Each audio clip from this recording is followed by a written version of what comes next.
Good morning, everyone, and welcome to the joint webinar, Turning Cognitive Computing Continuum Innovation into Value, Key Exploitable Results from Horizon Europe Projects. And this webinar is hosted by ENACT and is conceived as a shared space to present some of the most mature and promising outcomes emerging from Cloudedge Continuum portfolio of projects from the Horizon Europe call World Leading Data and Computing Technologies. My name is Diego Espina from Innovalia Association, a key partner in the project ENACT, and I'll be serving as the event host today. This session brings together 6 Horizon Europe projects from European Commission's Cloudedge Continuum call: Cognex, Empyrean, ENACT, HyperAI, Myrtus, and Orchestrate, offering a unique cross-project view of innovation across the continuum. Beyond showcasing technical progress, the event focuses on how research results can be translated into exploitable, market-relevant outcomes, helping bridge the gap between the project development and real-world uptake. The commercialization and exploitation of results from European Commission-funded projects is a critical challenge and opportunity. It is what ultimately enables public investment in research and innovation to generate industrial adoption, collaboration opportunities, scalability, and long-term sustainability. This webinar is designed precisely around that perspective. The session is structured to go beyond a purely technical deep dive, presenting advanced results through a more concise, impact-driven, and user-oriented narrative that is meaningful for adopters, partners, and ecosystem actors.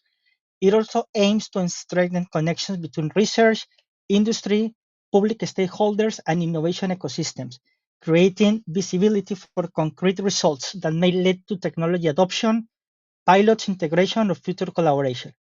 In this sense, the webinar is not only a dissemination activity, but also a strategic opportunity to demonstrate the value of the Cloudedge Continuum for Europe's digital future, especially in areas linked to AI, cloud infrastructure, distributed intelligence, and next-generation digital services.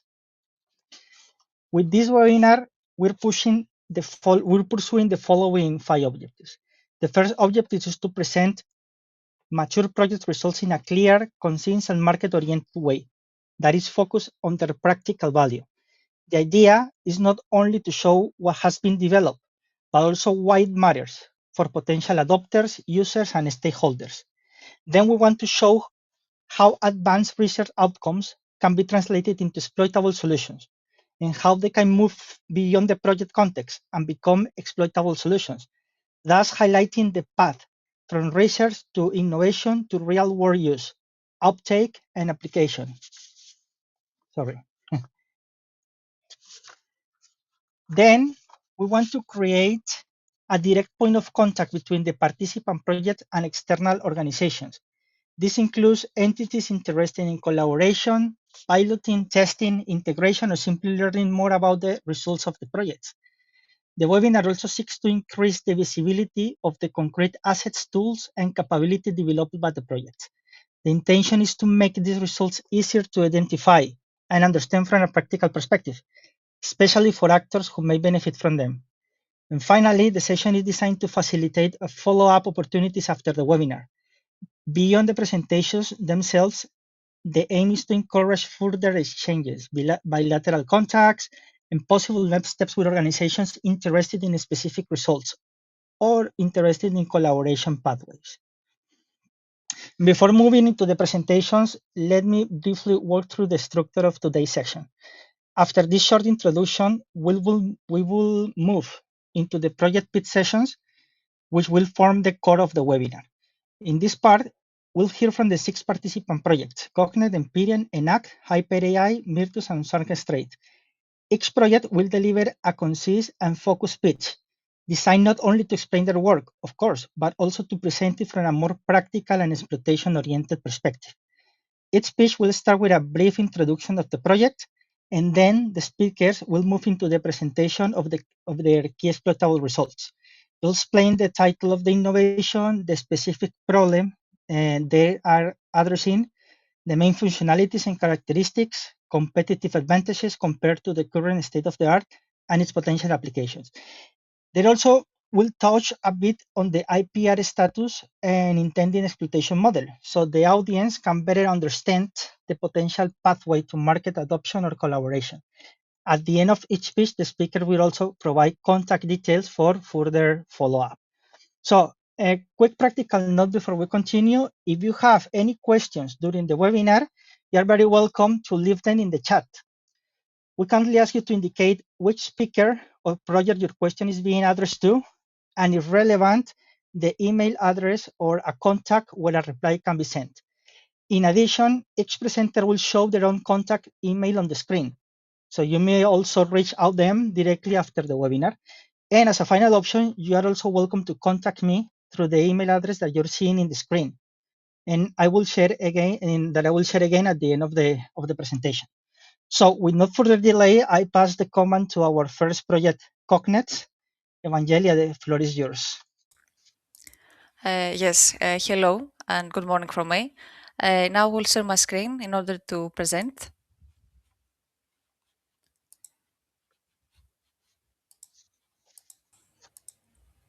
Yes, one minute. I did just allow it, so it might take Okay. a minute.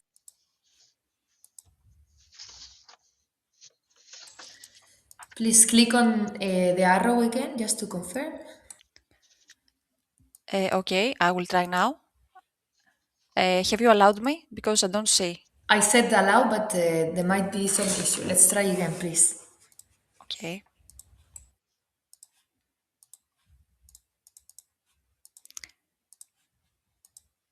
Okay, I think now you see my presentation, Yes, right? exactly. Thank you. Okay.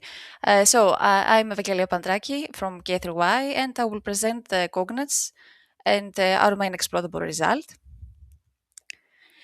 Cognitive is a Horizon Europe project that focuses on a decentralized middleware framework for autonomous coordination of AI services across IoT, edge, and cloud environments. Regarding the motivation, it stems from the fact that nowadays AI-driven services are less centralized and expand across highly distributed environments. Therefore, AI flows are now highly distributed and dynamic. Centralized orchestration limits scalability and resilience, while energy efficiency and security also become critical constraints. In order to address these challenges, Cognets enables a decentralized, secure, and energy-aware coordination of AI services across distributed infrastructures. Our main exploitable result is the Open Distributed Middleware Framework. We present it here as a unified product that integrates three core innovation pillars. A decentralized game theoretic intelligent layer for decision making, a distributed orchestration layer, and a security layer that embeds security across different layers of the middleware. All these components design actually the middleware for providing scalable, adaptive, and secure AI infrastructures. Beginning with the first innovation pillar of Cognitive middleware is the game intelligent agent system. It uses mechanisms like pricing, bidding, and auctioning in order to implement decentralized decision making. It enables self-organization at node and at swarm level. It supports dynamic task allocation, and it enables joint optimization of performance, energy consumption, and security risks. Regarding the impact of this of the game intelligent agent system, it enables autonomous decision making and adaptive self-organization across nodes and swarms. Moving on to the second core innovation of Cognite's middleware is the decentralized multi-context broker. This is essentially the operational backbone of the middleware. It coordinates service lifecycle. It optimizes workload across the nodes.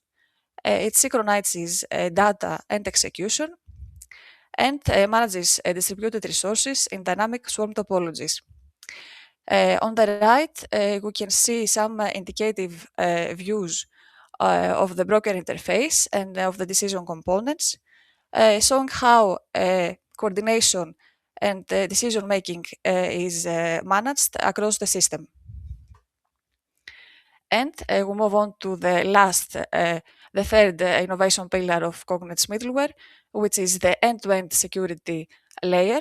In Cognite, security is embedded across multiple layers in the middleware, at the hardware, at the system, at the application, and at the AI level.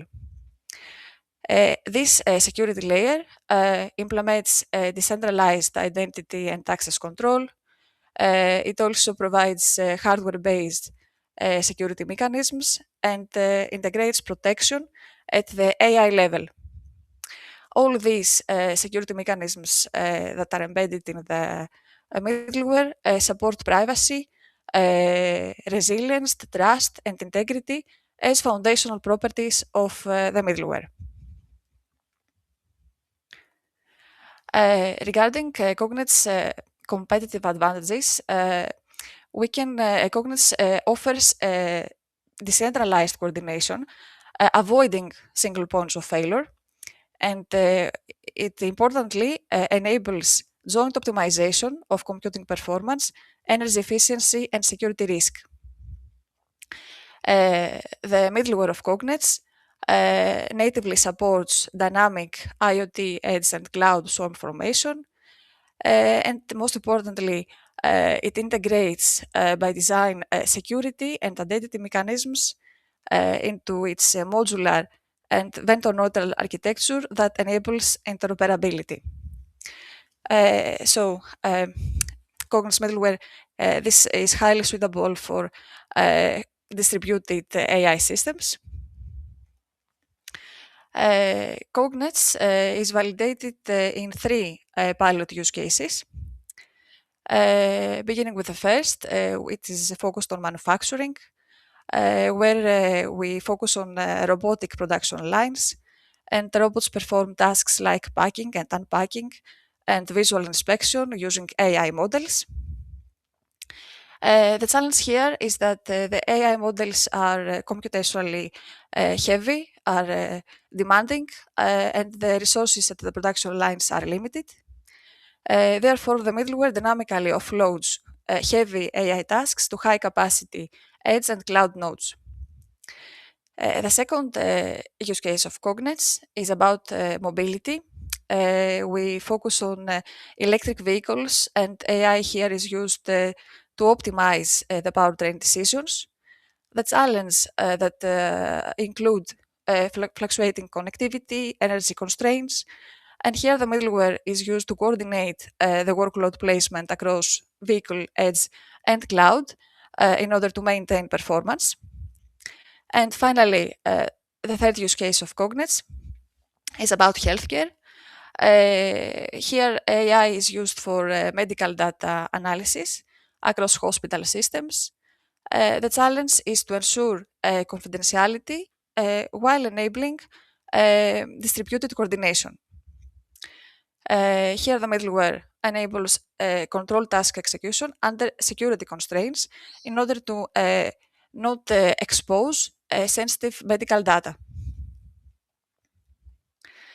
Regarding market adoption for Cognite, we see a clear and immediate deployment context in for industrial automation providers that need distributed AI orchestration, and in edge cloud platform operators that need to manage dynamically AI workloads. Cognite and the middleware can also be adopted by small medium enterprises and startups that develop distributed and privacy-preserving AI services, while it is also aligned with federated AI ecosystems and European data space initiatives, where cooperation among stakeholders is essential.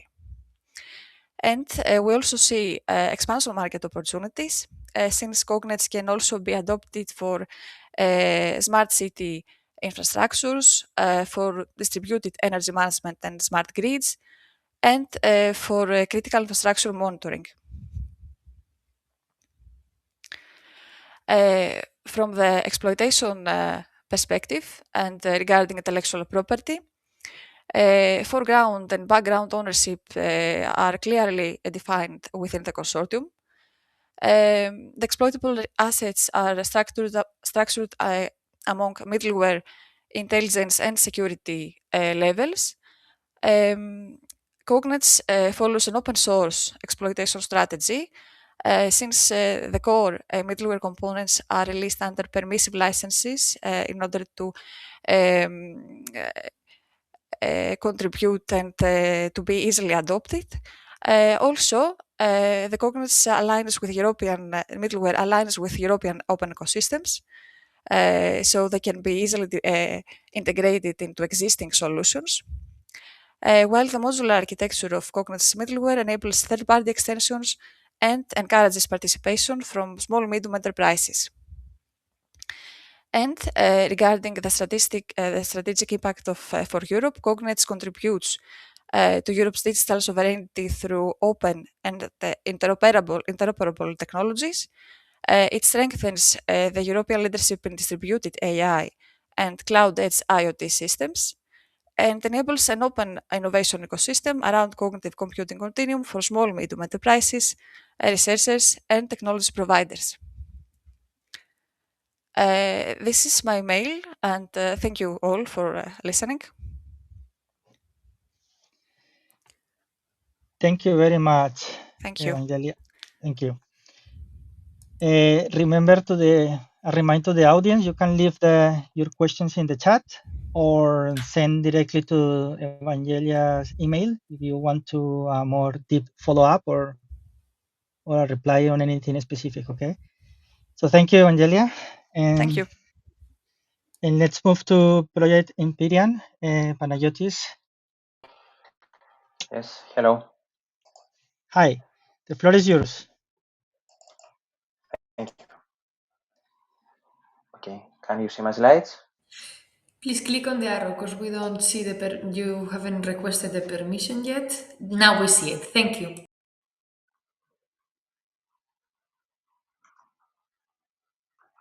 Okay, great. So I can start. Hello, my name is Panagiotis Kokinos. I am from the Institute of Communication Computer Systems from NTUA.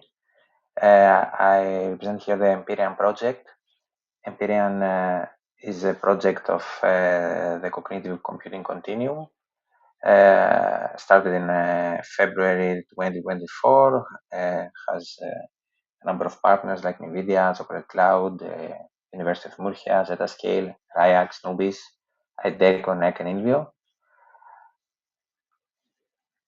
Empyrean's vision is about building a collaborative autonomous computing continuum, utilizing heterogeneous resources from various providers. So in essence, it builds federations of resources that can serve various applications.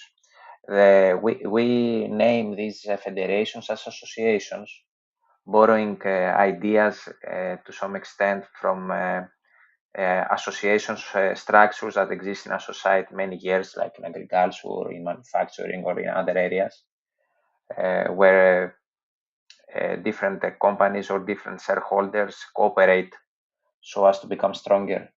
And in these shareholders share some basic principles, some basic ideas, some basic concepts, some basic strategies.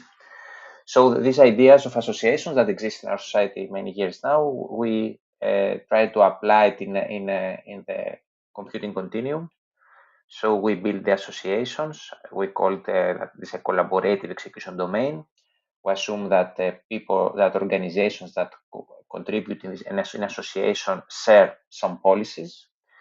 So we built in the Empyrean project the control and management plane for building, managing, updating these associations. We have autonomous AI-based registration, and we are able to balance computing and data workload both inside an association and also between associations based on various policies. So the Empyrean platform that empowers this association, as we call the association-based continuum, involves integrates decentralized security and privacy mechanisms, storage mechanisms, mechanisms for EOT and edge interconnection, mechanisms for processing of AI workloads, mechanisms for AI-connected application development, energy-aware orchestration, so it incorporates various mechanisms. And these platform and these developments are evaluated in three use cases. So the ecosystem of the different shareholders of Empyrean, as we envision it, it contains various kinds of providers, ones that provide EOD devices and various data sources from sensors or other, from various sensors, cameras, or another kind of sensors that generate data and initiate service requests. We also assume edge providers that are various kind of providers that can be a user that has a single resource, or it can be an industry that has more resources, or it can be a robot that has, or a smart car that has some computing capacity on it. And also we have cloud providers that provide their cloud HPC resources. Then we consider administrators that manage the platform. We consider service providers that build services on this on an association. Application developers that utilize the services to build, deploy, and maintain continuum native or association native applications. And then we have application operators that manage the applications. And then we have end users. So this is the ecosystem that we consider in Empyrean, and this is the ecosystem that we try to serve, building the Empyrean platform. We are in Empyrean. We are in the second year of the project. I mean, we have entered. The third year of the project. So we have concluded. Actually, we officially, let's say, we conclude them. The main research and development activities, we conclude them in March, the end of March. So we have a good idea and a good understanding of what are the key results of the Empyrean. Beyond the strict technical ones, we believe that one thing that we try to do is to highlight that the idea of federations that of course pre-existed Empyrean, that we name them and we evaluate and we try to implement as associations in this project, it is reasonable and is doable. So we develop both in terms of logistics or in terms of how to organize users and of course technically. So in the technical aspect, we developed some of the key results are trust management and verification mechanisms that assist in the what we call onboarding or offboarding of devices as devices and storage devices from association, which is necessary to check that, for example, a resource that enters in association shares a particular percentage of its resources and does not that deters users from using more from more than this percentage. We also developed cyber intelligence mechanisms that enable to track malicious behaviors from users or resources owners, so as to remove them or deny them access. We also develop intelligent mechanisms for the registration. So since we consider a complex computing environment consisting of heterogeneous resources, of resources from different owners, So we have developed advanced algorithmic methodologies for resource orchestration. Regarding that data and processing and EOT, we developed both theoretic works and tools for querying data, EOT data that are Razor coded. We also evaluated the use of RDMA to support efficient communication between edge resources and EOD devices. And we have developed various packaging mechanisms. And also another area is about application development and deployment. We have developed workflow-based mechanisms to develop and deploy AI applications. We have done a lot of work in AI-based workload autoscaling so as to increase the resources or provided to a particular application or service. Also, we have done a lot of interesting works in utilizing NVIDIA's mid-feature multi-instance GPUs, where it involves splitting a GPU to multiple parts and offering them to different processes, which is very interesting. And also we have made some progress, a lot of progress in application deployment on unique areas. So this is our different modules that empower the Empyrean platform. And also one thing that's very important, also that these modules can be interchanged. So we can place a different module for example, for cognitive operation, or a different module for data storage. And this is very important. As an impact of these developments, we view, of course, promoting European leadership in these areas, supporting edge computing, and which is another target of the EU, supporting it in a way that it makes sense to operate in the concept of Empyrean associations, supporting collaboration and encouraging this cooperative business model of associations, and of course promoting interoperability, building the platform in a modular manner. As I said, we are almost we are in the third year of the project, so we have some lessons learned. We building this cognitive continuum. We see that it's a complex since it contains different shareholders, different types of resources, heterogeneous resources, but is of course achievable based on abstraction mechanisms based on modular design, so it is feasible. Also, federation and autonomy can exist, so we can say that we federate, or as we call it in Empyrean, we can build associations that contains resources for different users, but at the same time, users and provider can keep their autonomy. So it's not you are either federated or you are autonomous, but you can combine them both. Also, a key part, of course, is privacy and respective mechanisms like the privacy and security management that we have. So this manager and such mechanisms are necessary, and in order to move, as we move in the progress of the project, and we integrate and we build our use cases, this component is key to unlock all the developments. So this is very, very important. And of course, collaboration among different domain experts is also very, very important because we all have something to share from different domains, and we can identify needs or problems or solutions that are necessary. So just to conclude with this final slide, as we move forward, AI-driven autonomy is something that we all talk about. So this is also obviously very important. We believe a lot in this association-based architecture and notion that we like to promote. Modularity and open software again are key.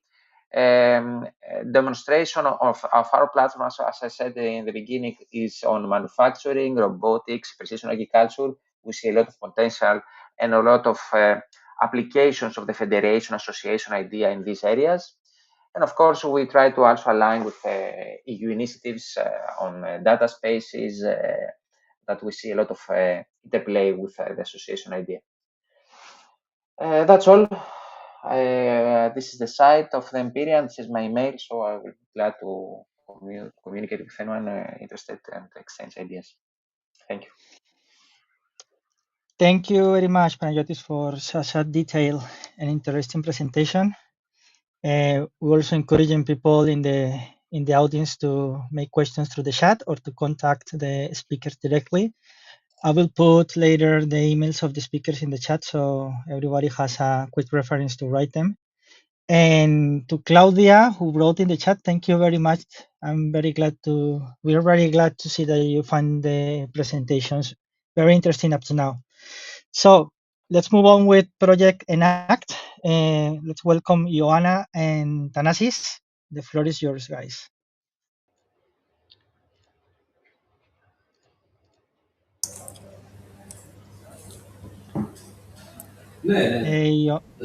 Okay. Okay, hi all. This is Tanas from Yom and Ioana Kapetanidou from CERT. We will present the ENACT project and specifically one of the components that is developed under the ENACT project. So Ioana, the floor is yours. Yes, good morning, everyone. Thank you, Thanasi, for the introduction. So my name is Ioana Kapetanidou. Today I'm representing CERT, which is coordinating the ENACT project. And I'm here with Thanasis from University of Western Macedonia, who is going to lead the presentation on our key exploitable result. So Thanasis, next slide, please. Okay, so ENACT stands for Adaptive Scheduling and Deployment of Data-Intensive Workloads on Energy-Efficient Edge-to-Cloud Continuum. It is a research and innovation action that brings together 17 partners from 9 different countries. Today, we are in month 27 of the project lifetime, which means that the technical developments are completed and we are now in the phase of validating our advancements. So next slide, please. Okay, so overall, the aim of ENACT is to support applications throughout their entire life cycle, starting from their development up to their execution. We place a particular focus on their cognitive orchestration and to optimize their performance. In order to allow end users to make use of the ENACT offerings, we provide a set of tools and interfaces so that they can interact with the ENACT Continuum and deploy their applications.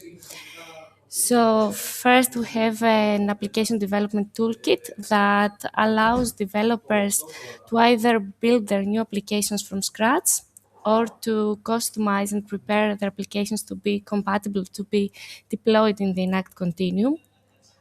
We also offer a set of tools that allow end users to connect their deployment infrastructure with the ENACT Continuum without needing to migrate their existing deployments to our infrastructure. So for this purpose, we also offer dedicated interfaces that support the visibility of the continuum in real time and the management of the distributed resources and applications. All the application deployments are handled through an AI-powered orchestration engine, which is capable of dynamically optimizing the workload placement across the continuum based on certain application performance targets and also some energy targets. In order to be able to support this purpose, we need to retrieve telemetry data in real time in an accurate manner. In this context, we have developed the telemetry data collector and monitoring engine, which is led by the University of Western Macedonia, which is actually the focus of this presentation, that is going to be presented next from Thanasis. So, Thanasis, whenever you're ready.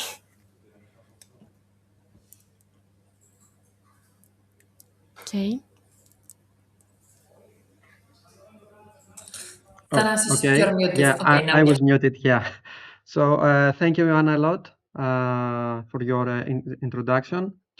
As Joanna said, we will present the telemetry data collector and monitoring engine, a tool that is used by most ENACT components to retrieve information related to the infrastructure state and monitor the resources consumption of the ENACT distributed devices. Okay. So during the beginning of the project, we identified some challenges related to monitoring edge to cloud continuum resources. Mainly that we identified that there is a lack of unified monitoring solutions. So there were many solutions, but each one was developed for a custom reason or did not provide all the necessary information and data that we needed. Existing solutions that are present now were resource heavy and required a lot of configuration, and they could not run on low-end devices such as Raspberry Pis or other ARM devices. Also, what we identified is that application power consumption was not always available in some devices. And finally, it was hard to automate the deployment of some core services on newly created resources. So taking these challenges into consideration, the ENACT project developed the telemetry component, the telemetry data collector and monitoring engine, which is a distributed application that runs on top of Kubernetes clusters and can monitor the network, compute, and energy state of all registered Kubernetes clusters. Here I have included the architecture of the component. We use as the basis the Prometheus tool. It is a well-established and de facto standard on monitoring resources. But what we have done is we have also included some other solutions and some custom solutions that we developed to monitor all the three aspects of a distributed infrastructure. So the telemetry data collector and monitoring engine can support edge cloud environments, can operate on a plethora of devices, including low power ones, such as Raspberry Pis, can collect metrics from multiple infrastructure layers, not only the Kubernetes layer, but also the underlying nodes. It can also handle application logs and expose these logs to other services. It provides alerting mechanisms so the administrator can write their own alerting rules and forward them or actually push them to the registered clusters. Another innovation of the component is that the data are kept local to the cluster that they are generated. So we avoid moving data across the compute continuum. And finally, the metrics are exposed through a REST API so they can easily be consumed by other services or applications. Now, what are the advantages of our component compared to other solutions? First of all, it's a lightweight solution. It was designed to be a lightweight solution, so it can run on many devices. We want it to be easily deployable, so we have adopted a token-based authentication mechanism of new clusters, so the user does not have to use complex authentication mechanisms or enforce some peculiar registration mechanisms. It offers a multi-layered collection and analysis of metrics. We can monitor the nodes, the containers, and the overlay network. The data are kept close to the source where they are produced. That is very interesting and very useful in scenarios where the edge sites are not connected through high bandwidth cables or the connectivity is limited or restricted. And finally, as I said, we have a resource-centric API where we enable orchestration tools to easily integrate with the metrics that are generated by the Kubernetes clusters. Now, if we want to compare our solution with other well-known solutions such as Thanos, Prometheus Federation, and Zabbix, we can see that the telemetry component was developed as a custom solution for the ENACT project, and it offers a lot of features that other components do not offer by default. For example, the energy metrics are not included by default on Thanos or Prometheus. Also, the telemetry component can run on low power devices, something that is not easily achievable through the other solutions such as Thanos. Now, in terms of the applications of the components, so where can someone, which are the scenarios where someone may want to adopt the solution, is when they have a multi-layered, when they want to have a multi-layered monitoring solution of distributed applications. Another possible application scenario is in MEC scenarios and MEC applications where they span across multiple sites and across large regions. And finally, another application scenario is when we want to integrate and monitor light computing resources across the compute continuum. Now, in terms of adopters, we have identified the following users. The tool is targeted towards cloud telco providers and operators, developers where they want to develop together with their application the monitoring mechanisms, and of course cloud providers that want to offer an easy to deploy solution to their customers. Now, in terms of intellectual property rights and the source code, early in the project, we made a decision to have everything open source and under the Apache 2.0 license. So all the project source code, together with other ENACT solutions, are available on the Eclipse GitLab, where you can find it through the QR code here. I have also included the link if anyone does not have a camera right now. And the solution is tested on two main sites. First of all, it is tested on our testbed, the University of Western Macedonia testbed, where we have a multi-cluster Kubernetes environment with various Kubernetes distributions. So we do not stick with one flavor of Kubernetes, but we try to test other flavors as well. And also the component is deployed and validated on the ENACT use cases and the shared testbed that the ENACT consortium has set up and configured for the development purposes of the project. Another opportunity that we have taken advantage of is that we have joined the Synergin EDIG community. So the EDIG stands for the European Digital Innovation Hubs, and they are an initiative of the European Commission to support companies and public sector organizations to respond to digital challenges and become more competitive. Essentially, what Synergin offers to SMEs and public bodies is the ability to test before they invest, so they can test a solution before they try to buy or come to an agreement with the solution developer. The Synergin project also offers skills and training to SMEs personnel. Also, they provide access to funding mechanisms and guidelines on how to acquire this funding. And the most important is that they offer a mechanism to realize an ecosystem.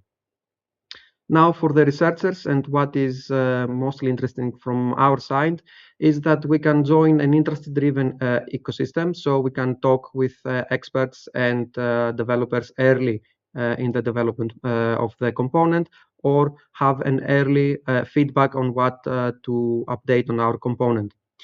And also, what we can do is we can expose really early in the development process the research outputs to startups and spin-offs. Now about the team. As I said, I am Thanasios Tifis. I'm the lead developer of this component, and together with my colleagues, we are responsible for the development and integration of the telemetry component and the delivery of this component to its open source repo. That was all from my side. Thank you. Thank you very much, Joanna and Thanasis, for the presentation. Very interesting, and it's a good example of how can a specific result can bridge into to a specific market application. So thank you very much for this exposition. And by the way, to the audience, I have pasted all the contacts of each of the projects and the speakers. So if you want to follow up with questions directly with them, there you have the emails. Okay. And now let's move to project HyperAI. Michael. Hello, can you hear me?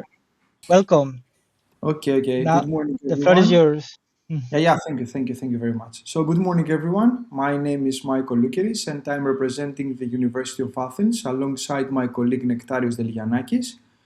Today, I will be presenting our work on turning cognitive computing continuum innovation into value, specifically focusing on the key exploitable results from our Horizon European project HyperAI. Our progress is driven by the HyperAI consortium, which brings together a strong network of European partners. This includes research centers and technology companies. We are also supported by associated partners in Switzerland and international collaboration from South Korea. The primary objective of HyperAI is to design and implement an open architecture that enables collaborative, decentralized AI and machine learning intelligence directly at the edge. We aim to enable dynamic, cognitive decision-making across the entire application lifecycle. To do this, we are developing autonomous smart nodes and coordinated swarms for adaptive runtime orchestration. We are committed to ensuring a secure, private and robust cloud, edge and device ecosystem while promoting openness and interoperability through open source architecture. We are validating the performance and impact of HyperAI across 5 data-intensive use cases. These span across Industry 4.0 and manufacturing led by Sabo, green energy led by ENEA, mobility and automotive led by VIF, farming and agriculture led by Odins, and healthcare led by Sundosoft. Ultimately, HyperAI delivers hyper-distributed computing across cloud, edge, and IoT through autonomous computing swarms, optimizing resources and reducing the overall footprint of these complex applications. But let me introduce the core problem we are addressing. Managing resources across the cloud, edge, and device continuum is currently highly complex due to fragmented infrastructure, heterogeneous systems, and vendor-specific solutions. Developing and deploying applications in these environments is often hindered by technical barriers and interoperability issues. Our solution, the HyperAI, provides a resilient adaptive AI engine built for autonomous resource management and workload distribution. It provides a unified programming framework and a DSL that enables automatic node discovery and registration. Our unique selling point is that it simplifies the cloud, edge, and device application deployment with a highly accessible interface, effectively making advanced technology usable for a much broader audience. Diving deeper into its capabilities, HyperAI provides an abstraction framework to describe and manage computing resources across heterogeneous environments. It allows for automatic node discovery through self-advertising mechanism and introduces open connectors as modular integration interfaces to ensure seamless interoperability. We have also included a user-friendly programming and deployment environment that supports non-experts throughout the full application lifecycle. Furthermore, it supports over-the-air deployment of AI and AR-specifically applications directly to devices such as smart glasses, enabling rapid updates and field-level execution. The competitive advantage of Hyper AI is that it eliminates the dependency on proprietary cloud-specific connectors, enabling true vendor-independent orchestration. It offers unified management of diverse infrastructures through standardized abstract resource models, and most importantly, unlike traditional edge orchestration frameworks that require advanced technical expertise, HyperAI significantly lowers the entry barrier for adoption. This brings us to who benefits most from HyperAI. The target audience includes developers, SMEs, and IoT-driven industries such as logistics, healthcare, and smart cities. Applications also extend to R&D teams and educational institutions, and the core benefit that we deliver are accelerating time to market with reduced complexity, empowering non-experts to easily deploy cloud, edge, and device systems and workloads, and mitigating vendor lock-in to foster long-term adaptability. Next, let's talk about ownership and how we plan to bring Hyper AI to the real world. The good news is that we aren't tied down by existing restrictive license. The Hyper AI is built on top of standard and widely and open source technologies like Kubernetes.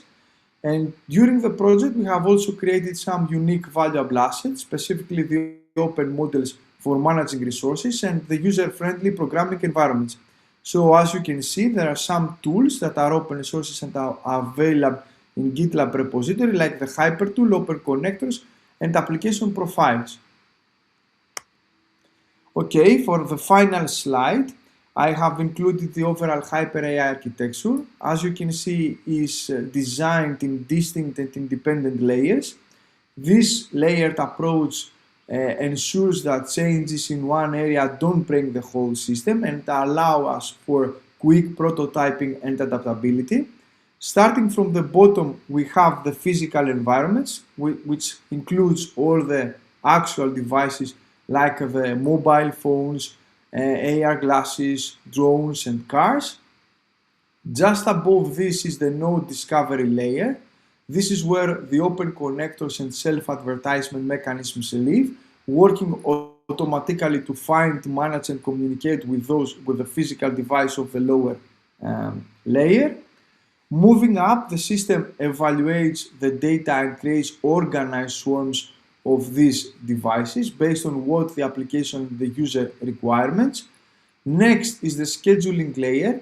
Here we have intelligent algorithms based on artificial intelligence and brokers that are responsible for managing the workload and distribute resources effectively across those newly formatted swarms. And finally, wrapping all together, and the top layer, we have some components that ensure decentralized trust and security, taking care of smooth, secure functionality required to run our hyper distributed application safely.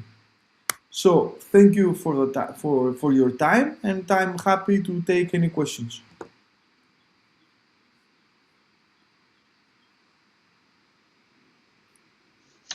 Thank you, Michael, for the presentations.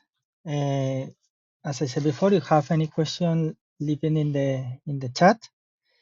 And thank you very much for the approach you presented of the Hyper AI results and how they're translated into market. Now let's move to project Myrtus, which is represented by Alessandra Bagnato. Alessandra? Hello, hi everyone. I hope that my screen is visible. Yes, we see it. Thank you. Thank you very much. So many thanks for organizing this event and to let all the Cognitive Computing Continuum cluster projects to be able to present their key exploitable results. At this point, we will talk for Myrtus about the Tosca Designer key exploitable result. Mirtus is a project that comprises 8 countries, 14 partners. It's led by Abinsula with main university like University of Cagliari, University of Sassari, and Politecnica of Madrid, and King College of London. And we bridge together different types of competence for low-level architectural detail definition to software management strategy. The idea is to have a design programming environment and to have a cognitive engine, and we work on two case study. One on smart mobilities, road intersection safety, led by TNO and Canon, and one in healthcare cooperative rehabilitation, led by universities of Cagliari and Reply. We are basing our work on 3 pillars. The Mirtus Online Computing Continuum reference infrastructure, which is the basis as a key enabling technology for seamless, optimal execution of complex computational workflow across heterogeneous continuum, where we deal with all the different layers, cloud layers, fog layer, and edge layer. Then we have the second pillar, that is our multi-layer dynamic runtime orchestration, MIRTU, our cognitive engine, that is another key enabling technology for continuous optimization. And it is really strategic to foster our sustainable computing approach across the continuum. And then we have in pillar 3 our Mirtus design programming environment. Our result, the result about we are talking today, it is in this context. So the design programming environment is using the Tosca standard level version 1.3 specification, and it is dealing with the rest of the tools. We will not go in detail of the rest of the tool, but to give an idea of where this tool is including. Everything in here it's open source. So we will go now through the design to the tool, the innovation that it can solve, the functionality, the competitive advantage, the potential application, and of course the IPR status. So what is the Tosca Designer? It is an open source module that is being built for Modelio 5.1 open source Modelio that enables the graphical modeling of cloud-based application using the Tosca standard. It allows users to specify the components that are including the topology of the cloud-based application and the processes for their orchestration. It supports also the specification of types and template, and it gives the possibility to export CSAR file, the Cloud Service Architecture CSAR, as a package defined by Oasis Tosca standard. The Tosca Designer allows to model the functional architecture of the application, and also we can define requirement, policy, and constraints. So, for example, the expected end-to-end latency, scalability, and threshold. You can see in here an example of the main feature and the characteristic on how it works. So the look and feel is that actually the user can analyze a study among different stakeholders, the situation, and they can, of course, integrate the policies and the constraints that may be there. So the maximum utilization of the memory, the max utilization of the computational resources, the utilization of memory, and many things. And in here, you have in this Tosca Designer also the possibility to explore and navigate and to organize your model elements. So in here you see, for example, some workers, some pod, and in our case we defined for our use case, for example, you can see in here the smart traffic management. And we can edit the attribute relationship and metadata of the selected elements. So we can actually give the name, we can have the node type like cloud instance here and the type of requirements. And we have a toolbox or palette for that. And it's a context-sensitive toolbox. We can add element based on the diagram type. So templates, no template, relationship template, artifact. We can have deployment artifact, and the requirement, and attribute, metadata, property, policy, constraints, and capabilities. in this case, we can also see that we can drag and drop. So we have an interface to create Tosca diagram, and we can really have an approach that maximizes efficiency and also a very good user experience for the users. And in here, we can go through the competitive advantage that we have compared to the state of the art. We decided in the project to use the value proposition canvases to extrapolate all these important elements to define a key exploitable result. So we have in here the product and service, which you have already briefly viewed, a graphical modeling environment that supports the Tosca specification that can enable the precise definition of nodes, relationship, workflow, and policy, and that can generate a Tosca compliant deployment artifact. Which is the job behind this? We can have a model, cloud application and services, we can define the infrastructure, and we can ensure the validity of this cloud application versus requirements and policies that can align with internal policies and regulatory requirements. In this case, we have the competitive advantage compared to the current state of the art. So, what is our differential value? We have some game creator, and we have this visual modeling, drag and drop, cloud application design with multiple diagrams, a fast design cycle through graphical modeling, reusable component, and the built-in Tosca standard library. We have some capability of developing model templates for portability and reusability, and then the deployment of the artifact generation, like the valid Tosca files or the Caesar file from the visual modeling. So what we gain actually with that? We have a visual modeling with a fast design cycle with standard library and example. We have portability and reusability of the model templates that is included, and the automatic generation of this artifact.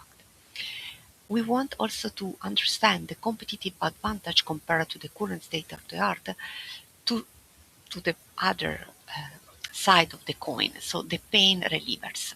So what are the pains normally in this kind of approach and this kind of modeling? There is a really complex learning curve of modeling. The syntax are too many concepts, there are frequent errors. We have limited visual tool and poor usability. We have no adequate visual modeling, no autocomplete support, no validation, and integration challenges with existing orchestration tools, of course, and lack of modularity and reusable components. We try to relieve these pains with intuitive visual user interface, reusable built-in library, no syntax error, as the generation is automatically done by the Tosca designer. We have modern visual tools with features like autocomplete, diagram view, properties page, and generation of deployable file that integrate with Tosca compliant orchestrators. Support modular design with reusable element, scalable, maintainable model across various projects. In here you can see what it looks like as a wall, a value proposition canvas for model, cloud, fog, edge, application, and services. So in here you see the gain, the customer job, and the pains. So the gain visual modeling with a fast design cycle with standard libraries and examples. The customer job is the model, cloud, application, and server, and the pain that are there complex learning curve of modeling syntax and too many concepts causing frequent error. And in here what we have, a visual modeling, drag and drop cloud application design, reusable built-in libraries with no syntax errors, or the generation is automatically done, and graphical modeling environment that supports Tosca specification. This is a very nice approach that we use in the Mirtus project, and not only for this key exploitable result, but for all the results within the exploitation team. And actually it's very interesting because it can really help to focus on what are the problems, what we would like to have, and how we have reached that, with which pain relievers, with which gates. The IPR status and the intended exploitation model. So we have Modeli open source, as I said in the beginning. Version 5.4.1 is the one that is supported. You can download it from GitHub. And then the Tosca designer module that works on top of Modelio open source in version 0.5.1, and that is also available in GitHub in our Modelio research and development team. As a license, we have chosen the new general public license, so permission of this strong copyleft license are conditioned on making available complete source code of licensed work and modification, which include larger work using a licensed work under the same license. So that is what we ask. It's open source, of course, you can download and use the code, but the code that is produced, it must stay open source. You can also download also the open project use cases, so the healthcare that I have mentioned before, and the smart city traffic management. And you have in here, of course, you see 0.5.1. We are working to complete the world standard, and we are right now at approximate 85% of the standard. Actually, all the standard that is needed by the project is covered, so we are happy with that. In here, as last slide, I leave to you my contact details. So I am Alessandra Bagnatus of Team DocaPost Group. You have in here my email address, and the Tosca Designer is developed by the SoftTeam Research and Development Department as part, of course, of the Mirtus project. And with that, I thank you very much, and I'm here if you have any question. Otherwise, you have my email address, and I will be also happy to get in contact with you and explore opportunity of collaboration. That's all on my side. Thank you very much, Alexandra, for the presentation. I think it's very relevant and interesting to highlight the work that you show doing the value proposition canvas for the results. I think this is something that all European projects, even if they are research and development projects, we need to start including this kind of analysis in our exploitation plan. That's very, very important. I think it's something that the Commission is looking for. So, thank you.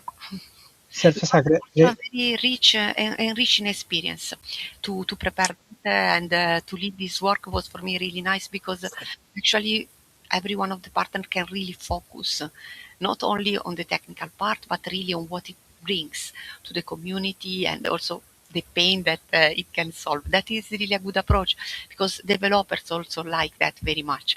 It put a very nice framework on the work that is done. Exactly. So thank you very much for the presentation, Alexandra. And now let's move to our last project, Orchestrate, last but not least. So, Tamas, welcome, and the floor is yours. Thank you very much. I hope that you can hear me and see me well. I'm just opening my presentation, and then yes, we can see you. Okay, great. Thanks very much. So obviously, we have heard quite a lot of presentations, and I think those who have listened to all of these, they realize that these projects are targeting a very, very similar domain and developing alternative solutions for this. And Swarm Orchestrate is not different from that. So you will hear a lot of concepts which you already listened to before, such as orchestration, such as Tosca, and many other similar aspects, including Kubernetes and so on. So my name is Tamás Kiss. I'm a professor at the University of Westminster in London, UK, and I'm the scientific coordinator of the Swarm Orchestrate project, which stands for Application Level Swarm-Based Orchestration Across the Cloud-to-Edge Continuum. And I'm going to give a short overview, as my colleagues did before. So these are just a few details about the project. It is in value about 5.5 million, but only a part of this one is coming from the European Commission, because we have two UK partners and the South Korean partner whose funding is coming from separate sources. The duration of the project is 3 years, so we are finishing in about a year time, or a little bit less than a year time. We have 15 project partners from 10 different countries. These include, of course, European countries and include South Korea, as I already mentioned before. And this is a combination of academic and industry partners. So we are working in close collaboration with industry who are immediately prototyping our solution. The project coordinator is Robert Lovas, and as I said, I'm the scientific coordinator from the University of Westminster. So just a few words about the objectives of the project. The main objective of the project is to develop an application-level decentralized orchestration framework. This is a kind of generic orchestration framework, so this means we are not specific to a particular application or application type. We are targeting a very large range of applications and then prototyping them in various domains. We develop matchmaking algorithms using decentralized AI to optimize things like energy efficiency and effectiveness. We, quite interestingly, incorporate a simulation and digital twin solution to our applications. So that means that this simulation and digital twin is running parallel to the actual application and can further improve the predictions and the efficiency of the orchestration. Our idea is based on dynamically interconnected swarms. Every application in our system is represented by a single swarm, and these swarms are also interconnected and interacting with each other. We develop trusted, reliable, secure, and transparent knowledge management system where all the resource application related information is stored in that particular way. And we implement real-life application demonstrators for real-life application demonstrators, as I'm going to show you in a few minutes. So this is the main idea of the project. As I said, the major outcome, and that will be the major exploitable result of the project, is a decentralized orchestrator. The input to the orchestrator is a Tosca 2.0 based application and resource description, which also includes QoS parameters and quality of service requirements. And that input is then processed by a decentralized interface, which then will be responsible for the creation of the swarms. The swarms are self-organized, and they will be evolving during their life cycle, and they will be kind of managing automatically their behavior during the lifetime and during the life cycle of the application. The swarms are utilizing resources which are coming from private public clouds, edge fog providers and nodes and so on. And these are, we call them capacities, are registered in our decentralized knowledge base. So this is more or less the idea of the project. As I said, the main focus is on orchestration and to deploy and manage the runtime of the applications, but not only auto-scaling. So this is more like reconfiguration of the applications during the lifetime. So the key exploitable result, besides other exploitable results of the project, is this swarmcastrate solution, which incorporates that figure and that complex architecture which I've shown you in the previous slide. So this enables you to deploy and optimize at runtime hyper-distributed applications. It is fully decentralized, so without a central point of control. No need for low-level understanding of the cloud-to-edge continuum by an application developer. They only need to provide a Tosca 2.0 input in order to manage the application. It provides automated deployment and reconfiguration of large microservices-based applications based on user-defined quality of service requirements. As I already said, the input is a 2.0, Tosca 2.0 specification. It provides AI-driven optimization of application deployment and AI-driven runtime reconfiguration of the applications. We are experimenting with different types of AI solutions in order to support that. And we also have trust and identity management based on decentralized identities. So this is the kind of architectural overview of the actual system which we developed. At the bottom of the figure, we have the actual resources, cloud, edge, IoT devices, and so on. And on top of that, we have this swarm clusterate architecture, which is including the main components. So first of all, a decentralized trusted knowledge management system, energy optimization solution, simulation and digital twin solution, AI-driven decentralized intelligence, and the swarms management. And all of these are built together into this decentralized orchestration framework and provides some kind of context-aware semantics for application specification based on the Tosca description. And on top of this architecture altogether, we are running our demonstrator applications for video scene analytics, for digital twin of the nature, for wastewater management in the city of Athens, and for parking space management. So these are the overall applications of the system.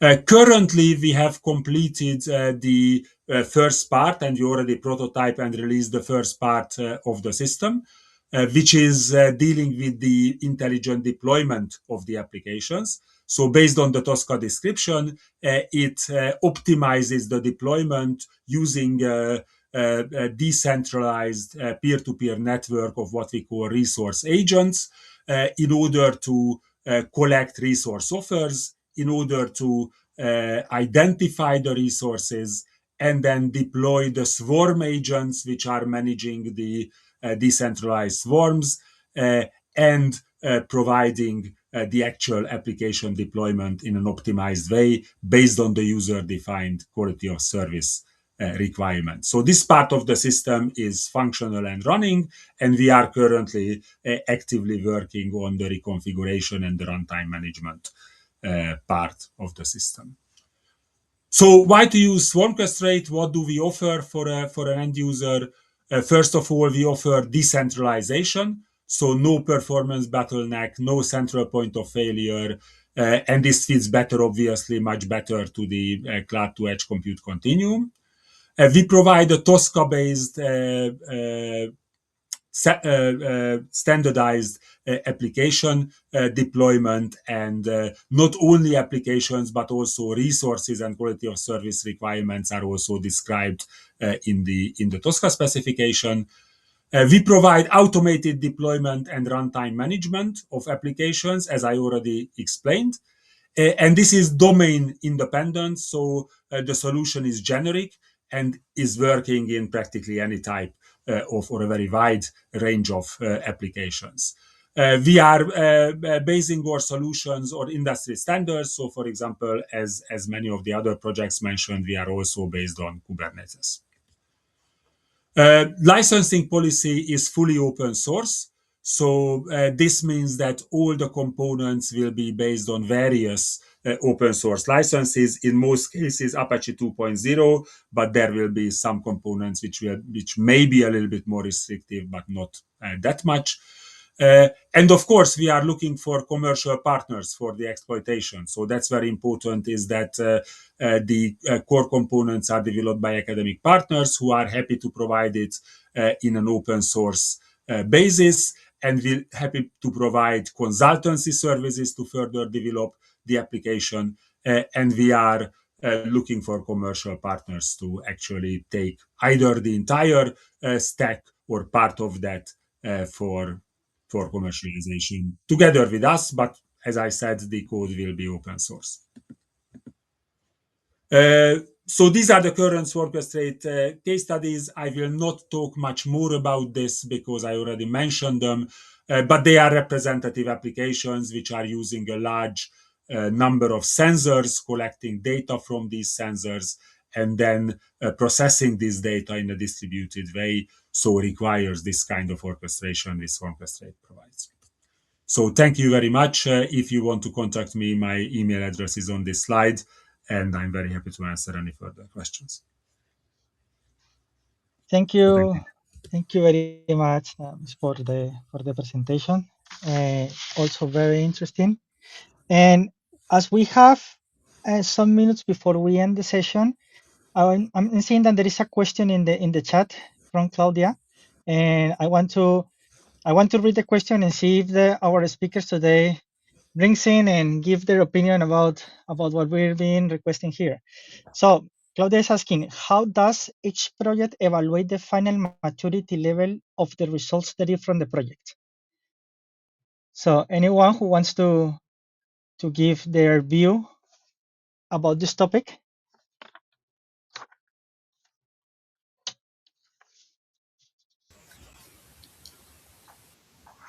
I Yes. Sorry, please. Well, in our case, we have a validation from our use cases. So that is the approach that we are following. And of course, that allow to check out the maturity on the real, on the field, let's say.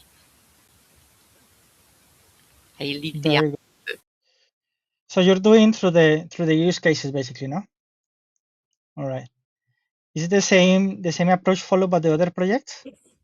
I can chip in if you want to. So obviously, because of the call and because of the nature of this particular project being a research and innovation project, we are planning to provide this solution at about TRL 6 at the end of the project.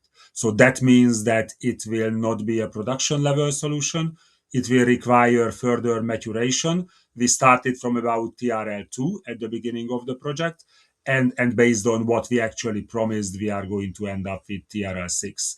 And I think that's a good basis for the commercialization with further work, either through funding or through industry collaboration. So I think that will be mature enough to start some industry collaboration and then develop the results of the project in a way how it will reach TRL 7, 8 relatively quickly.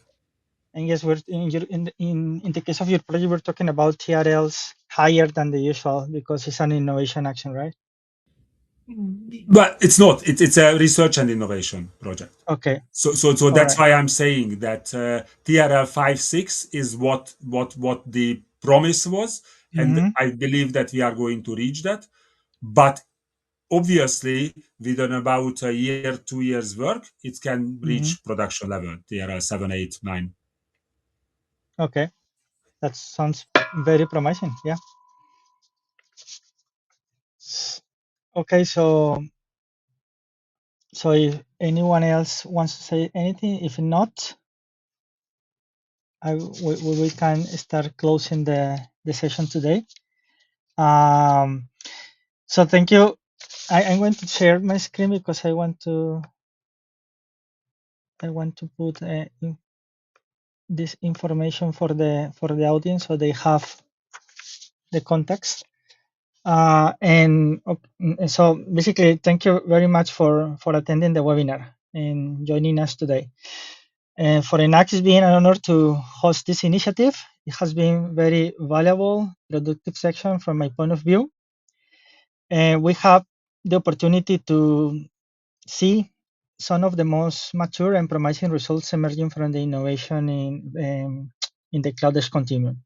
So I sincerely hope that today's presentation have helped the audience to discover technologies, tools, approaches that are relevant to your own interests and activities, and that the session has sparked some interest in one or more solutions presented from the participant projects. And I also hope that the insights shared today may open the door for future conversations, potential collaborations, pilot opportunities, for example, or concrete adoption paths. So if you'd like to follow up on any of the topics discussed today, or you have any questions or requests after the session, please feel free to contact me at the email address shown in the screen in the left, or you want to contact directly to the speakers and the project. So you have, again, the contacts and emails in the right side of the screen. Big thanks to the speakers for their insightful presentations and perspective and results. The projects are doing very well, and we hope to drive more innovation into the cloud-edge continuum. Thank you to the audience again for your time, for your attention and your participation. We truly appreciate your interest in this session, and we hope to see you again in one of our future events. Thank you very much, and bye. Thank you. Thank you. Thank you. Bye. Bye. Thank you. Thank you. Bye. Bye. Thank you all. Bye.